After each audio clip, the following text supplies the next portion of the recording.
요한복음을 이렇게 순서대로 쭉 강해를 하고 있습니다. 지난 시간에 9장을 일부를 봤습니다. 앞부분에 1절부터 12절까지 말씀을 보고 말씀드린 대로 오늘 요한복음 9장 전체를 다시 한번 보겠습니다. 요한복음 9장은 소경이 눈을 뜨게 된 사건을 다루는 내용이 요한복음 9장입니다. 예수님께서 소경을 보셨다는 게 중요하다고 말씀드렸습니다. 소경이 예수님을 본 게 아니라 예수님께서 소경을 찾으셨다는 게 우리들에게 큰 은혜가 된다고 나누었습니다.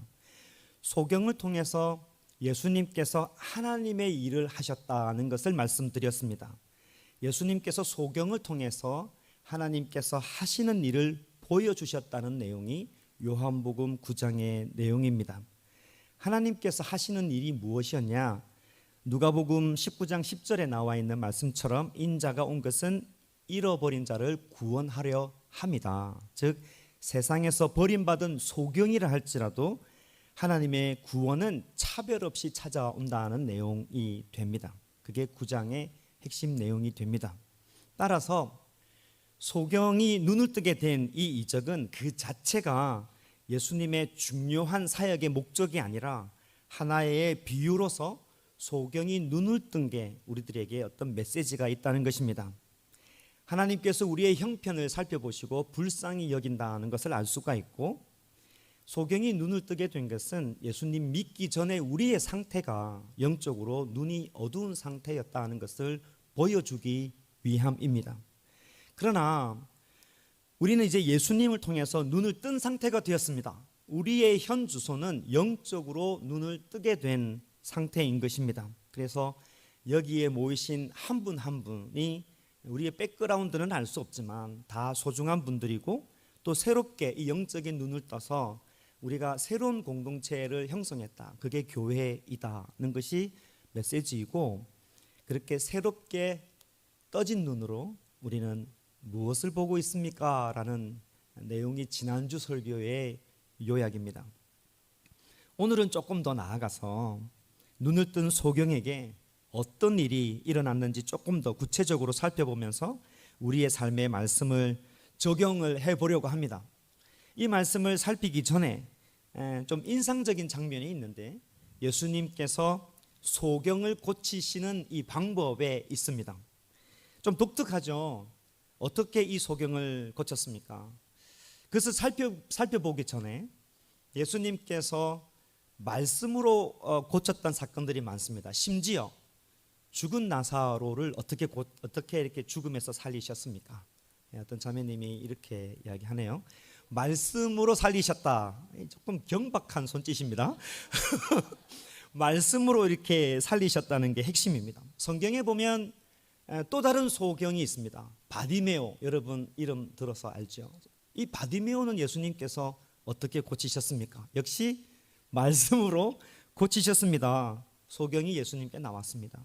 예수님께서 이 소경에게 물었습니다. 어떻게 해주기를 원하느냐?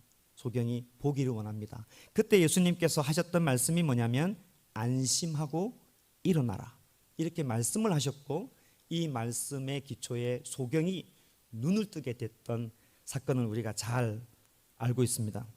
오늘 그런데 요한복음에 나와 있는 이 사건은 좀 독특합니다. 예수님께서 일단 침을 하고 뱉으셨습니다. 그리고 그 침을 통해서 진흙을 이기시고 이 진흙을 소경의 눈에 바르셨습니다. 그리고 실로암 못에 가서 씻으라라고 했습니다. 아주 구체적인 방법을 말씀을 하셨고, 소경은 그렇게 실천을 해서 눈이 밝아졌다는 내용이 오늘 여기에 있습니다. 우리는 이렇게 성경을 좀 잘 읽다가 이런 좀 구체적인 방법이 나오면 여기에 이상하게 좀 집중하는 경향이 있습니다. 무슨 뜻이 있었을까? 이게 무슨 뜻일까? 살펴보려고 하죠. 아니나 다를까 제가 자료들을 이렇게 살펴보니까 예수님께서 침을 뱉으시고 좀 신기하잖아요. 왜 그랬을까? 저도 되게 궁금합니다. 침을 뱉으시고 진흙을 이기셨어. 그것을 소경의 눈에 바르셨는데 그게 무슨 뜻일까? 자료를 봤더니 다양한 의견들이 있더라고요. 여러분 생각은 어떻습니까? 어떤 사람은 흙으로 이렇게 하셨던 내용은 예수님께서 어떤 수단이든지 활용할 수 있다. 그 능력, 신적인 능력을 활용하셨다는 것을 보여주기 위함이다. 이렇게 말씀하는 분이 계시고, 이건 좀 제가 동의하지 않는데, 어떤 분은 진흙은 예수님의 인성을 상징하고, 그 다음에 침은 그 말씀의 신성을 상징한다. 이 두 개가 합의돼서 이 고침이 일어났다. 전혀 동의하지 않죠, 저도. 다음 보니까 하나님께서 사람을 만드실 때 흙으로 사람을 만드시지 않으셨냐. 예수님께서 이 흙을 사용하셔서 사람을 회복시키는 거다. 설득력이 좀 있습니다. 믿거나 말거나. 그 다음에는 상당히 설득력이 있고 설교에도 가끔씩 나타나는 건데, 소경을 시험하기 위한 것이다. 마치 나만 장군이 요단 강가에 가서 7번 씻어야 되는 것처럼 예수님께서 이 소경이 정말 순종할지를 보기 위해서 진흙을 바르고 순종했더니 보게 되었다. 그래서 우리도 순종해야 합니다 라고 말하는 이야기가 있습니다. 제 입장은 글쎄요입니다. 우선 이런 대목에서 우리가 말씀을 볼 때 좀 기억해야 될 부분이 있습니다. 정리해서 말씀을 드리면, 여러분이 성경을 읽다가 또 성경을 대하는 태도를 볼 때 좀 주목해야 될 것이 있는데, 여러분 창세기에서 요한계시록까지 성경이 말하는 핵심 주제가 하나 있습니다. 그게 뭐냐면 타락한 인류를 어떻게 구원할 것인가, 그 하나님의 구원 계획이 있는 게 성경의 핵심 내용입니다. 좀 어려운 말로 이것을 구속사라고 합니다. 구원의 역사를 다루고 있는 게 성경의 핵심 내용이 됩니다. 그러니까 성경은 내가 원하는 답을 찾아주는 게 성경이 아닙니다. 성경은 그 자체가 말씀하시고자 하는 내용이 분명하게 기록되어 있습니다. 그런데 이제 우리는 이런 구체적인 방법들이 나타나면 이런 모습 속에서 내 문제를 해결할 수 있는 답을 찾으려고 하는 그런 경향이 있다는 것입니다. 성경은 분명하게 창조 태초 때부터 요한계시록까지 하나님의 구원 계획이 어떻게 흘러가는지를 분명하게 말씀하시고, 그 계획을 설명하시기 위해서 이스라엘 백성을 택하시고 우리가 알고 있는 열왕들이 있고 선지자가 있고 율법이 있고 각종 절기들이 있는 것입니다. 이런 구원의 역사가 이루어지는 그 과정 속에 우리가 성경에 보면 이런 이적들이 일어나고, 특별히 사도행전을 보면 많은 기적과 표적들이 일어나는 것을 볼 수가 있습니다. 그러면 우리의 경향, 사람의 경향은 성경의 이런 핵심 메시지보다는 그 핵심 메시지, 구원의 역사가 흘러나갈 때 펼쳐지는 현상, 표적, 이적에 관심이 많아지게 되는 겁니다. 예를 들면 방언과 같은 것입니다. 성령이 임하니까 땅이 흔들리고 사람들이 각종 배우지도 않았던 다른 언어들을 말하는 게 방언입니다. 구원이 임하니까 방언을 하는구나. 그래서 그 현상에 집중하다 보면 구원의 증표가 방언이구나. 좀 더 나아가면 방언을 하지 못하면 구원이 없구나. 이렇게 이야기하면서 방언을 하도록 강요할 수도 있다는 것입니다. 또 한편으로 오순절날 성령이 불같이 임했던 그 신비로운 사건을 우리가 잘 알고 있습니다. 어떤 모양인지 알 수는 없지만 성령이 강하게 임했던 그 모습을 통해서 우리가 그 현상에 집중하다 보면 우리도 동일하게 이런 성령 세례의 그런 일들이 우리들에게 다시 일어났으면 좋겠다라고 사모하게 됩니다. 그래서 동시에 우리로 하여금 성령 세례를 다시 받아야 됩니다라고 강조할 수 있는 것이죠.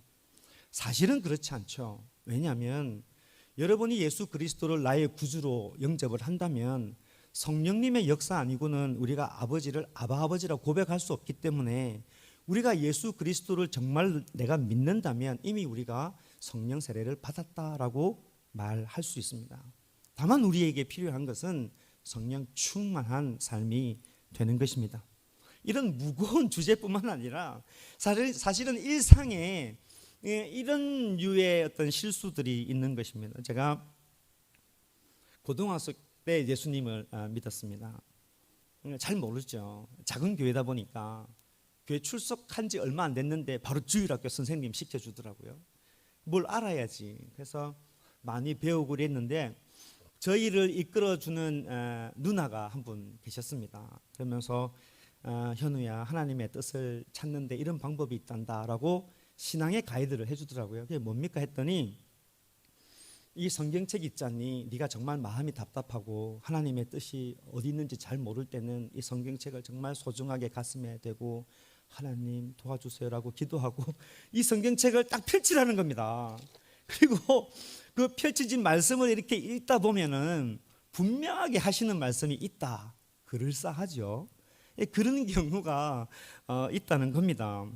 실제로 그때 그 누나의 영향 아래 있었던 동생들은 심심하면 기도하고 하나님하고 성경을 펼치는 일들이 있었습니다.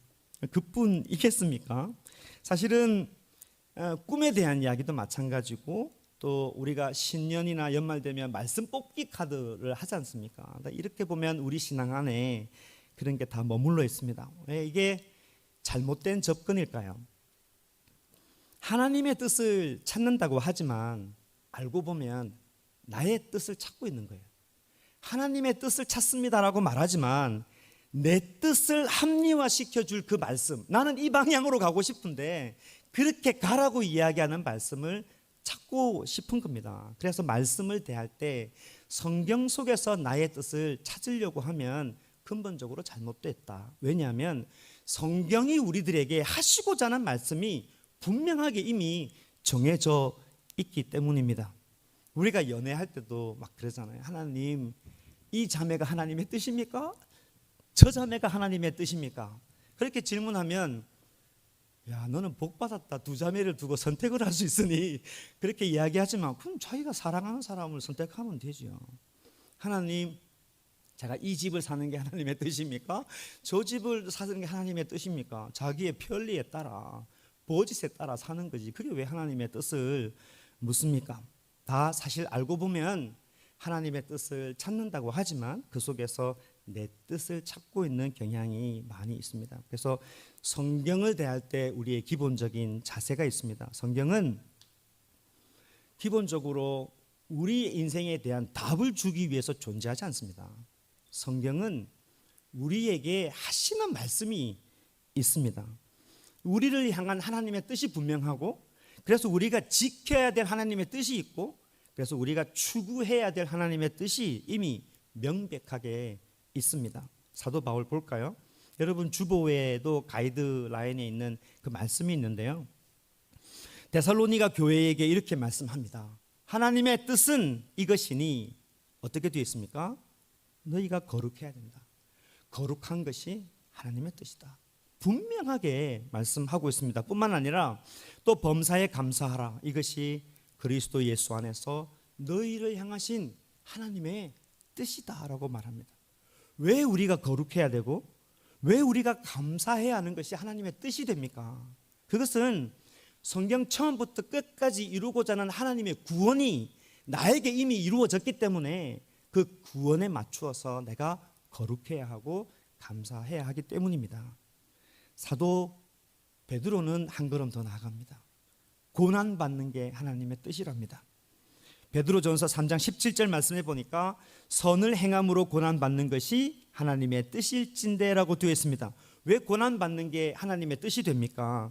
구원받은 백성이 하나님의 방식대로 이 세상을 살아가기 때문입니다. 다 성경에서 말하고 있는 그 구원이 우리 가운데 이미 이루어졌기 때문에 그 구원을 붙들고 나아가는 것이 중요하다는 것입니다.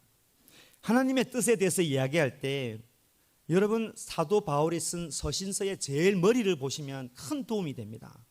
사도 바울의 서신서 제일 처음 머리에 보면 사도 바울은 항상 자기 자신을 이렇게 소개합니다. 하나님의 뜻으로 된 사도, 하나님의 뜻으로 사도된 바울은, 이렇게 자기 자신을 특별하게 소개하고 있습니다. 사도 바울만 하나님의 뜻으로 선택된 백성입니까? 물론 특별한 하나님의 뜻이 있었습니다. 이방인을 위해서 특별하게 선택된 사도입니다. 정말 사도 바울만 그럴까요? 우리가 다시 본문으로 돌아와서 예수님께서 소경의 눈에 침을 뱉어서 진흙을 이겨서 눈에 바르는 것, 다양한 의미가 있을 수 있습니다. 그럼에도 불구하고 여전히 중요한 메시지는 그 방법의 현상에 있지 않고 3절 말씀, 하나님의 하시는 일이 이 소경에게 일어났다는 것에 우리가 집중해야 된다는 것입니다. 하나님의 하시는 일이 이 소경에게 일어났다는 것이에요. 다른 말로 하면 성경이 창세기 때부터 계속 말씀하시는 하나님의 그 놀라운 구원, 그 하나님의 뜻이 이 소경에게 일어났다는 것이 핵심입니다.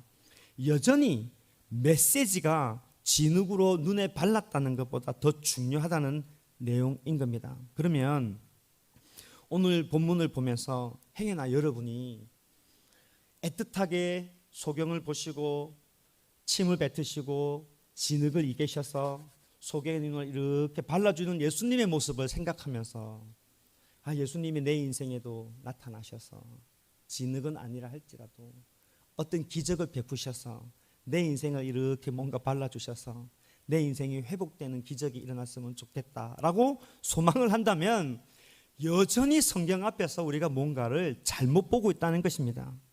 여러분이 보셔야 될 게 뭐냐면, 여러분이 예수님을 믿는다면 이 소경에게 베푸신 하나님의 놀라운 구원의 일이 소경뿐만 아니라 나에게도 이미 일어났다는 것을 여러분이 보셔야 합니다. 그러니까 하나님의 뜻이 어디 있습니까? 라고 계속 묻는 게 아니라 여러분이 복음 안에 있다면 내 인생이, 내 존재가 이미 하나님의 뜻이라는 겁니다. 여러분의 인생이, 여러분의 존재가 하나님의 뜻 안에 있다는 것을 보시는 것이 중요합니다. 그래서 사도 바울처럼 하나님의 뜻으로 새로운 존재가 된 나 신현우는 이렇게 고백해도 여러분이 틀리지 않다는 말입니다. 여러분은 여러분 자신에 대해서 어떻게 소개하고 어떻게 고백을 합니까? 아주 여러분이 한 번씩 보셨을 만한 아주 한국말이 생각 안 나네. 구태의연한 아닌데 고리타분한 그런 예화일 수는 있는데 여러분 한번 들어보셨을 수도 있습니다. 여기 백불이 있습니다. 이거는 누가 뭐래도 백불입니다. 제가 이거를 이렇게 하나 백불이고 이거를 이렇게 이렇게 해도 됩니까? 국에도 백불이고 땅에 떨어뜨려서 이것을 이렇게 막 이겨도 이게 백불이라는 사실은 여러분 어디서 한번 드라마를 보셨다면 되지 않았을까요? 사실 우리 인생이 그런 것입니다. 우리 인생이 짓밟히고 누군가한테 구박을 당하고 찢어지고 이렇게 한없이 구겨지더라도 하나님께서 나를 보시는 가치는 변함이 없다는 것입니다. 왜냐?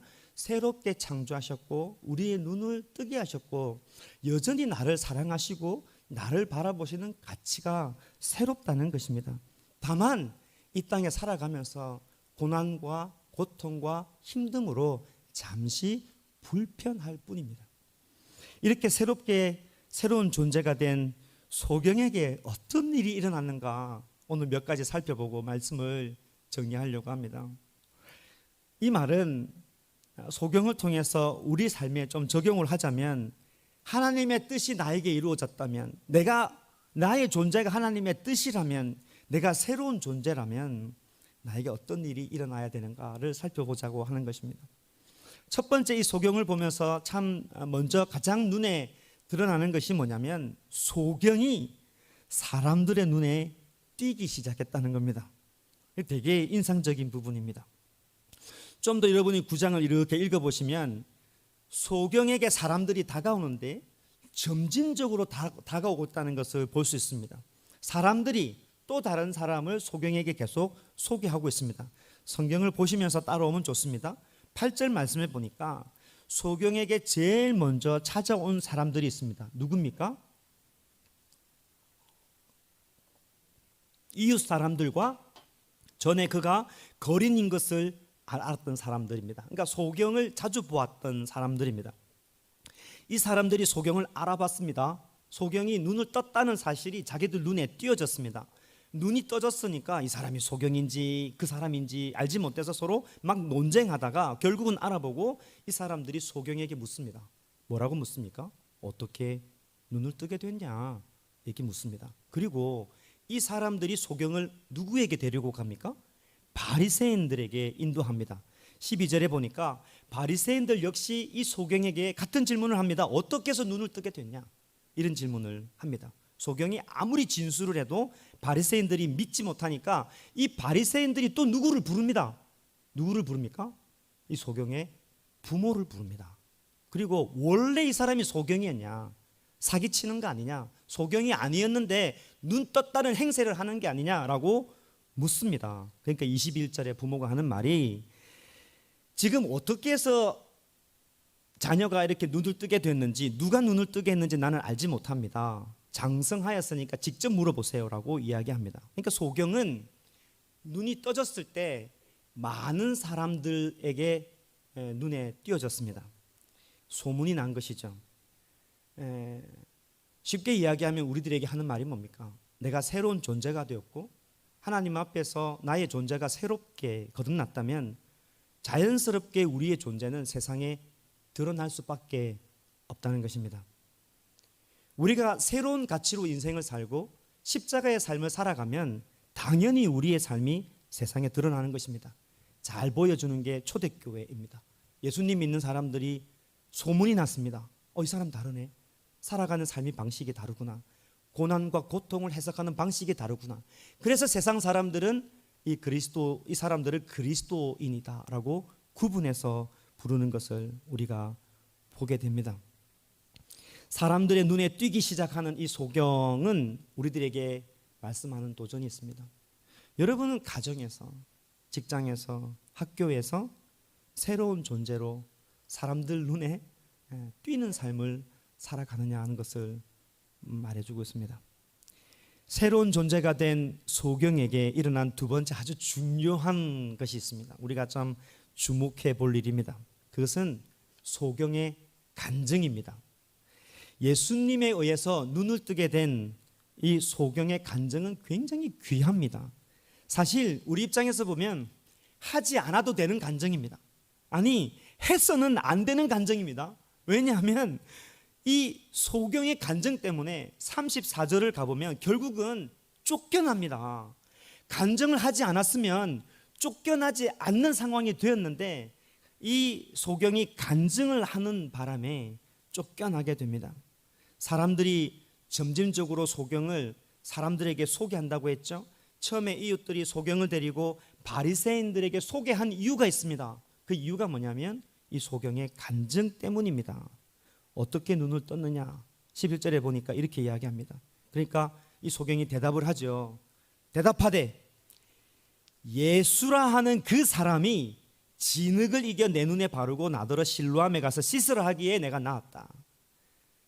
소경은 예수라는 말을 안 해도 됩니다. 소경은 그냥 어떤 사람이 나타나서 내 눈을 뜨게 해줬다 이렇게 해도 됩니다. 아니면 난 잘 모르겠다 묵비권 해도 됩니다. 왜냐하면 결국은 이 예수라는 이름 때문에 소경이 굉장히 곤란한 입장이 된 것입니다. 우리가 보면은 나중에 부모들이 나타납니다. 22절의 말씀에 보면 소경의 부모가 자식을 보호하고 자식을 변증하고 자식을 이렇게 지켜줘야 되는데 겁이 나서 자기 아들을 변호하지 못합니다. 부모가 난 잘 모르겠어요. 이 아이가 다 컸으니까 아이한테 직접 물어보세요. 그렇게 말할 수밖에 없던 이유를 22절에 이야기합니다. 왜 그러냐니까 그때의 분위기가 예수를 그리스도라고 시인하는 자는 출교를 당한답니다. 예수라고 이야기하는 그 순간에 출교를 당하는 것, 유대인들의 입장에서 유대교에서 출교당하는 것은 우리가 시민권을 잃는 것과 똑같습니다. 그럼에도 불구하고 소경의 간증을 여러분 다시 한 번 더 보십시오. 어쩌면 우리의 간증이어야 합니다. 바리새인들의 그 공포 속에서 거침없이 이야기합니다. 17절에 보니까 그분은 선지자입니다. 그리고 25절에 보니까 내가 분명하게 확실하게 말할 수 있는 것 딱 한 가지가 있는데 지금 내가 본다는 것입니다. 도대체 내가 몇 번씩 이야기해야 됩니까? 그러면서 33절에 가보면은 이 사람이 하나님께로부터 오지 아니하였으면 아무 일도 할 수 없었을 것입니다 라고 강력하게 예수님을 간증하고 증거하는 모습을 보여줍니다. 결국은 쫓겨납니다. 이미 성경을 통해서 이 상황을 다 알고 있는 우리의 입장에서 여러분이 이 소경에게 무슨 권면을 하시겠습니까? 왜 그렇게 사냐? 왜 그렇게 예수를 간증하냐? 네가 예수를 이야기하는 바람에 네 부모가 곤란하지 않냐? 하나님의 뜻은 그게 있지 않아. 조용히. 그게 지혜잖니. 부모하고 행복하게 살면 좋지 않겠냐라고 우리가 권면할 수 있을 겁니다. 그러나 소경의 입장에서 보면 그런 공포와 그런 불편함을 이렇게 이겨나갈 만큼 예수님이 너무 좋은 겁니다. 예수님이 너무 좋고 예수님으로 자기가 눈이 떠졌다는, 새로운 삶을 살게 되었다는, 새로운 피조물이 되었다는, 이게 핍박과 환난보다도 더 좋은 것입니다. 간증할 수밖에 없는 것이죠. 여러분은 어떻습니까? 세상에서 여러분의 간증은 살아있습니까? 여러분을 구원해 주신 하나님의 뜻이 날마다 새롭고 날마다 놀랍고 날마다 감격이 됩니까? 말씀을 이제 거의 정리해 갑니다. 우리의 입장을 조금 대변해 보자면 이렇게 말할 수 있겠습니다. 그래요, 목사님. 저도 처음에는 그랬습니다. 저도 처음에는 십자가 앞에서 물불 가리지 않았습니다. 처음에 저도 엄청 뜨거웠습니다. 이 소경도 아마 처음이니까 이러지 않을까요? 눈을 뜨고 살아보십시오. 눈 뜨고 사는 게 사실 엄청 불편합니다. 이 소경은 이제 시작일걸요. 저도 처음에는 엄청나게 열심히 했습니다. 전도도 하고 교회 봉사도 하고. 근데 지금 남아있는 것은 불신과 상처와 후회와 미련들만 잔뜩 있습니다. 이 소경도 앞으로 그래 될걸요 라고 우리 나름대로 우리의 신앙을 변증할 수가 있습니다. 그러나 아무리 우리의 형편을 변호한다 할지라도 우리 안에 있는 부인하지 못하는 딱 한 가지는 항상 이 안에 남아 있습니다. 그게 뭐냐면 그 주님에 대한 십자가의 첫사랑이 식었다는 것은 다 공감하게 됩니다. 십자가 앞에서 날마다 눈물 흘렸는데 어느 순간에 눈물도 나지도 않고 십자가의 사랑에 대해서 감격하지 않는 우리의 모습을 봅니다. 그래서 바리새인은 아니지만 많은 율법을 만들어 놓고 그것을 지키면서 만족하는 신앙을 합니다. 왜냐? 그게 더 훨씬 안전하니까요. 첫사랑으로 살고 복음의 감격으로 살고 말씀대로 살고 순종하고 살고 그러면 결국 세상에서 외면당합니다. 사실 신앙으로 산다는 것은 손해보며 사는 것입니다. 좀 손해가 아니라 많이 손해보고 삽니다. 그런데 이 소경에게 나타난 큰 축복이 하나 있습니다. 이걸 보고 말씀 맺습니다. 35절 보니까 이렇게 말씀합니다. 예수께서 그들이 그 사람을 쫓아냈다 하는 말을 들으셨더니 그를 만나사 이르시되 네가 인자를 믿느냐. 그래서 소경이 내가 믿고 싶습니다 그랬더니 37절에 보니까 예수께서 이르시되 네가 그를 보았다. 지금 너와 말하는 자가 바로 그 사람이다 라고 당신 자신을 계시해 주는 모습을 볼 수가 있습니다. 십자가의 감격을 유지하고 복음대로 우리가 살고 있다면 환난이 있고 막힌 담 같지만 주님께서 찾아오시고 당신을 드러내 주시는 역사가 있는 것입니다. 여러분 이게 얼마나 놀라운 축복입니까? 여러분 정말로 기도하고 말씀 보고 찬양하면서 십자가의 감격 안에 새롭게 되기를 축복합니다. 그 식어진 나의 모습을 날마다 바라보면서 내 영혼아 여호와를 찬양하라. 십자가 앞에서 날마다 감격하는 여러분들이 되시기를 주의 이름으로 축복합니다.